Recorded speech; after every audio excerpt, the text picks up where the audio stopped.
Welcome to your favorite channel for learning English. A story about the rich and the poor. Listen and practice. Two families lived in a noisy metropolis, where high-rise buildings cast long shadows on cobblestone streets, rich and poor people. The rich lived in a large mansion. Their days were filled with lavish feasts, chic balls, and endless riches.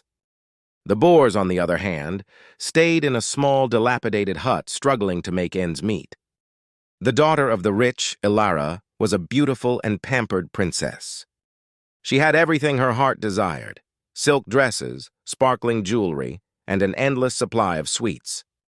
Yet, despite her wealth, Ilara felt a strange emptiness. She longed for something more than material possessions. The Boer's son, Leo, meanwhile, was a kind and intelligent boy. He worked tirelessly to support his family, often going without food to ensure that his siblings had enough to eat. Although his life was full of hardships, Leo had an inexhaustible spirit and a heart full of hope. One day, Ilara, tired of her monotonous life, decided to venture outside the walls of her palace. She wandered around the city, her eyes wide open with curiosity. As she walked, she noticed a group of children playing in the street, their faces filled with laughter and joy. Ilara approached the children, her heart filled with a strange longing. She had never seen such genuine happiness before. One of the children, a little girl named Lily, looked at Ilara with sparkling eyes. "What are you playing?" Ilara asked in a soft, hesitant voice. "We're playing pretend," Lily replied, her smile infectious. "We're pretending to be rich and poor and swapping places." Ilara's heart skipped a beat. The idea of swapping places with someone who had less seemed both terrifying and exhilarating. She looked at Lily, her eyes filled with a new understanding. "Would you like to trade places with me for a day?" Ilara asked, her voice trembling with excitement.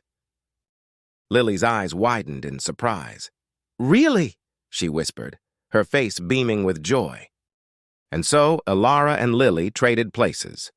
Ilara spent her day in Boers's small cottage, experiencing the hardships of poverty firsthand. She learned to cook simple meals, mend clothes, and work tirelessly to make ends meet. Meanwhile, Lily spent the day in the Palace of Wealth, enjoying the luxury and comfort of wealth. They wore Ilara's silk dresses, ate sumptuous meals, and danced at a grand party. As the day drew to a close, Clara and Lily met again, their faces filled with a mixture of wonder and newfound wisdom. Ilara realized that true happiness did not come from material possessions, but from the love and connections she had with others. Lily, on the other hand, learned that wealth did not guarantee happiness, and that true joy came from the simple things in life. Ilara and Lily remained close friends ever since that day. They taught each other the values they had learned. Together, they worked to bridge the gap between rich and poor, reminding everyone that true happiness can be found in the simplest things. The rich and poor continued to live in their worlds, but their lives were forever changed by the experiences they shared. They learned that true wealth lay not in material possessions, but in the kindness, compassion, and understanding that bound them together as human beings. And so the city flourished, its citizens united by a shared sense of compassion and a new appreciation for life's simple pleasures.